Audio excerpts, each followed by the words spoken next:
वृक्ष की छाया में छुपा है अखंड सौभाग्य का आशीर्वाद। स्वागत है आपका भक्ति सागर में। मैं आज इस पावन वीडियो में हम जानेंगे वट सावित्री व्रत की संपूर्ण पूजा विधि महत्व। जय श्री कृष्ण। कैसे हैं आप लोग? राधे राधे। आशा करती हूँ आप लोग अच्छे होंगे। मैं हूँ मीनाक्षी। तो बात करते हैं वट सावित्री व्रत कब है और इसकी पूजा कैसे की जाती है, इसमें कौन कौन सी चीज़ें करनी चाहिए, किस वृक्ष की पूजा होती है और हमें क्या क्या चीज़ें अवॉइड करनी चाहिए जो हमें इस दिन नहीं करना चाहिए। तो जिससे पहले बात कर लेते हैं कि वट सावित्री का व्रत किस दिन रखा जाएगा। तो वट सावित्री का व्रत शनिवार को रखा जाएगा। 16 मई को पड़ेगा और इस दिन सुहागिन महिलाएं अपने पति की लंबी आयु के लिए व्रत रखती हैं, अपने अखंड सौभाग्य के लिए, परिवार में सुख समृद्धि के लिए इस व्रत को किया जाता है।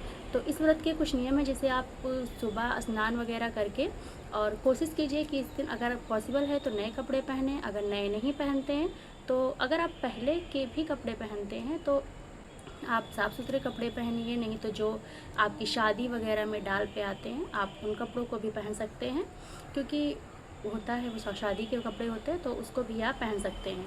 और इस दिन वट वृक्ष की पूजा की जाती है। वट वृक्ष की पूजा करके सुहागिन महिलाएं अपने अखंड सौभाग्य की लिए कामना करती हैं। और पूजा करने के लिए अब बात करते हैं सबसे ज़रूरी क्या है। तो आप सुबह सुबह स्नान करके व्रत का संकल्प लेती हैं, नए या साफ कपड़े पहनती हैं। जैसा मैंने बताया, बरगद के पेड़ की पूजा की जाती है। पेड़ को चारों ओर से कच्चे धागे से लपेटती हैं। कथा सुनती या पढ़ती हैं, जैसे आप या तो आप पंडित को बुला के कथा करा सकती हैं। अगर आप पंडित को नहीं बुलाती हैं तो जैसे जब पूजा करती हैं जहाँ पे वहाँ कई सुहागिन महिलाएं होती हैं तो वो एक दूसरे को कथा सुना देती हैं। या अगर आप कहीं अकेले पूजा करती हैं तो आप खुद भी कथा पढ़ सकती हैं। ऐसा नहीं है कि हाँ कोई दूसरा ही आपको सुनाए, या अगर आपके हस्बैंड हैं तो वो भी आपको सुना सकते हैं कथा, या आप खुद पढ़ सकती हैं। और जैसे कई लोग क्या होता है कि वो कहते हैं पॉसिबल नहीं है हमारे लिए किसी बरगद के पेड़ के पास में जाना, हम वहाँ नहीं जा सकते हैं। तो आप ऐसा कीजिए कि गमले में वो टहनी आप ला के, टहनी रख के उसकी भी पूजा आप कर सकती हैं। उसको टहनी को गमले में लगाइए, उसको अच्छे से साफ़ सुथरा करके लगाइए। अब इसमें क्या है कि जब आप पेड़ पे पूजा करती हैं तो वहाँ आप जड़ पे, जैसे सावित्री जी की मूर्ति बनाती हैं, मूर्ति क्या उसमें प्रतिमा टाइप बनाते हैं जड़ में, लेकिन अगर आप घर पे करती हैं तो आप उसको पत्ते पे बना दीजिए। पत्ते पे बना के आप पूजा कर सकती हैं उसे अपन से, जैसे चावल के आटे और उसमें डाल के हल्दी उससे बनाया जाता है सॉरी। तो उसको बना के आप उससे पूजा कर सकती हैं। जैसे कई लोग कलश रखते हैं और कई लोग नहीं रखते, जैसे हम लोग कलश नहीं रखते हैं, बिना कलश के पूजा करते हैं। तो अगर आप कलश रखती हैं तो उसमें ज़रूरी नहीं है कि आप हल्दी अक्षत जैसे बाकी कलश में डालती हैं वो सब डालें, कुछ नहीं, आप नॉर्मल जल डालिए, उसके ऊपर कोई भी एक फल रख दीजिए, उसको रख के आप पूजा कर सकती हैं। और इसमें विशेषकर ध्यान रखना होता है कि आपको पूरे 16 श्रृंगार करने होते हैं। मांग टीका लगाना, एप्पल लगाना पैरों में, महावर लगाना, जैसे बहुत से लोग यहाँ अलग अलग चीज़ें कही जाती हैं, महावर लगाना, आलता महावर ऐसे। और आपको पूरा 16 श्रृंगार करना है। एक छोटी छोटी चीज़ का ध्यान रखना है, ऐसा नहीं है कि आप बस ऐसे नहा धो के तैयार होकर बैठ गए, आपको पूरा 16 श्रृंगार करना है।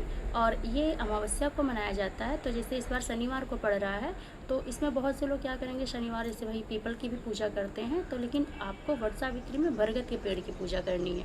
और उससे पहले शिवरात्रि पड़ रही है, तो जैसे भाई बहुत से लोग मासिक शिवरात्रि का भी व्रत रखते हैं, और जो नहीं रखते हैं उनके लिए तो कोई बात नहीं, आप शुक्रवार को ही बाल वगैरह धो लीजिएगा, क्योंकि शनिवार को कहते हैं बाल वगैरह थोड़ा कम झाड़ना चाहिए, क्योंकि बाल टूटना थोड़ा अच्छा नहीं होता है। तो शनिवार को थोड़ा आराम से कीजिएगा, जिससे आपके बाल वगैरह थोड़ा कम टूटे। तो बात कर लेते हैं इसमें कि पूजा सामग्री क्या क्या रहेगी।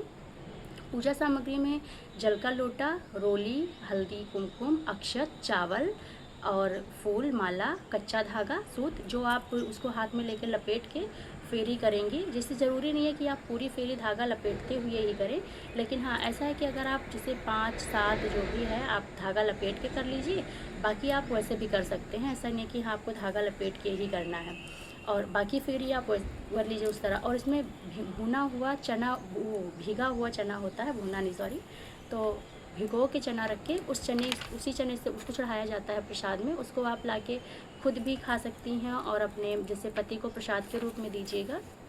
और सूखी मिठाइयाँ भी चढ़ा सकती हैं, जिससे बहुत से लोग के हस्बैंड नहीं रहते हैं, वो सेम डे नहीं आते हैं, तो उसके लिए कि उन्हें प्रसाद में आप सूखी मिठाई रहेगी तो ख़राब नहीं होगी, दे सकती हैं। दीपक रहेगा, धूप, एक पंखा होता है जिससे हम बरगद का जो वृक्ष होता है उनको हवा करते हैं, और एक पंखा हम दान करते हैं। जैसे जो भी चीज़ें हमें दान करनी है उस पर पत्ते पे रख के पंखे पे दान करेंगे। और अगर आपके पास कहते हैं पंखा नहीं मिलता है या नहीं मिल पा रहा है तो कोई बात नहीं, आप पत्ते पे रख के उसको, केले के पत्ते पे या उस बरगद के ही पत्ते पे रख के आप दान कर दीजिए। फल वगैरह, फल हो गया, चना, उसको टीक दीजिएगा अच्छा उससे, कुमकुम से या हल्दी वाले से, और उसको आप दान कर सकते हैं। और पति के लिए जैसे आप कोई कपड़े, टी शर्ट वगैरह रख लीजिए। इसमें जैसे काला और डार्क नीला जैसे होता है, ब्लू या नेवी ब्लू कलर, इसको थोड़ा अवॉइड कीजिएगा। बाकी आप किसी के कलर का भी ले सकती हैं। और अगर आप ग्रीन कलर, अगर आप वाइट कलर का लेती हैं तो उस पर ध्यान रखिएगा कि वाइट कलर पे आपको वो थोड़ा सा हल्दी लगा देना है, क्योंकि ऐसे ही वाइट कपड़े की पूजा नहीं करते हैं।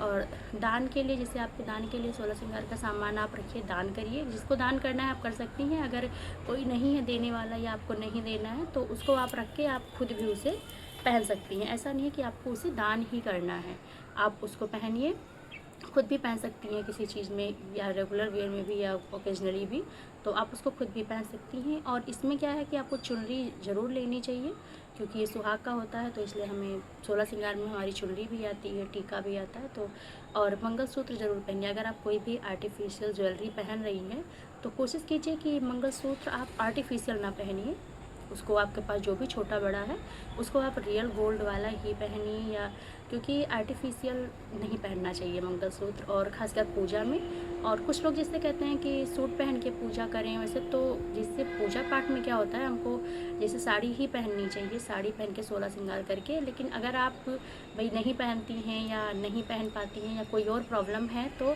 आप सूट पहन सकती हैं, ऐसे रेड कलर में ही लेके पहनिएगा। और जैसे बाहर बहुत ज़्यादा ज्वेलरी वगैरह ये सब पहन के ना जाएं, क्योंकि बाहर क्या होता है कि बहुत चोरी चकारी का डर है। और अगर आप कोशिश करते हैं कि इससे बाकी चीज़ें आप अगर घर में पूजा करती हैं तब तो आप आराम से कर सकती हैं, लेकिन बाहर करती हैं तो उस हिसाब से कीजिएगा। और पर जिससे सारी पूजा करने के बाद में, उनको सारी चीज़ें चढ़ाने के बाद में थोड़ा सा जल से ऐसे छिड़काव करेंगी आप, छिड़काव करके उसके बाद में आरती करेंगी, कथा सुनेंगी, और रोल चलने सब अर्पित करके धूप दीप जलाएंगी। जैसे पेड़ की क्या होता है 7 या 108 बार परिक्रमा करनी होती है, तो अगर आप उस चने को काउंट करके रख लीजिएगा, जिससे होगा क्या कि आप भूलेंगे नहीं। जितनी बार आप फेरी करके आएंगी ऐसे, तो चना आप डालती रहेंगी और वहाँ सिंदूर लगा लेंगी, और परिक्रमा करके। और इसमें क्या होता है, परिक्रमा करने के बाद में आपको पति की लंबी आयु के लिए कामना करनी है, और अपने परिवार में सुख समृद्धि के लिए कामना करनी है। उसके बाद में आरती करनी है। और जिसे व्रत खोलने का कई लोग कह रहे थे, तो व्रत खोलने का क्या है कि या तो आप, जैसे बहुत से लोग क्या करते हैं कि पूजा करके आएंगे उसके बाद में ही व्रत खोल लेंगे, जैसे कुछ भी खा लेंगे, सात्विक भोजन करेंगे। तो इसमें क्या होता है, एक ही भोजन करना चाहिए। ऐसा नहीं है कि आपने अभी खाया बाद में फिर खा लिया, आपको एक बार में एक भोजन करना है और एक ही बार भोजन करना है, अगर आप भोजन करते हैं तो। और अगर नहीं करते हैं तो आप फलाहारी भी रह सकते हैं। अगर आपकी शक्ति है तो आप निर्जला भी रह के आप दूसरे दिन व्रत खोल सकते हैं। और अगर आप जैसे निर्जला नहीं रहते हैं, फलाहारी ही रहते हैं, तो कोई बात नहीं है, फलाहारी भी रह सकते हैं, नहीं तो एक टाइम आप खाना खा के भी व्रत रख सकते हैं। आशा करती हूँ आपको मेरी वीडियो अच्छी लगी होगी, इन्फॉर्मेटिव लगी होगी। वैसे हर किसी के नियम अलग अलग होते हैं, तो आप अपने बड़े बुजुर्गों से भी इस बारे में बात ज़रूर करें कि उनके यहाँ कैसा नियम होता है या क्या चीज़ें हैं। जय माता दी, राधे राधे। मिलते हैं अगली वीडियो में। अगली वीडियो में आपको ये वट सावित्री व्रत की कथा सुनाएंगे। जय माता दी।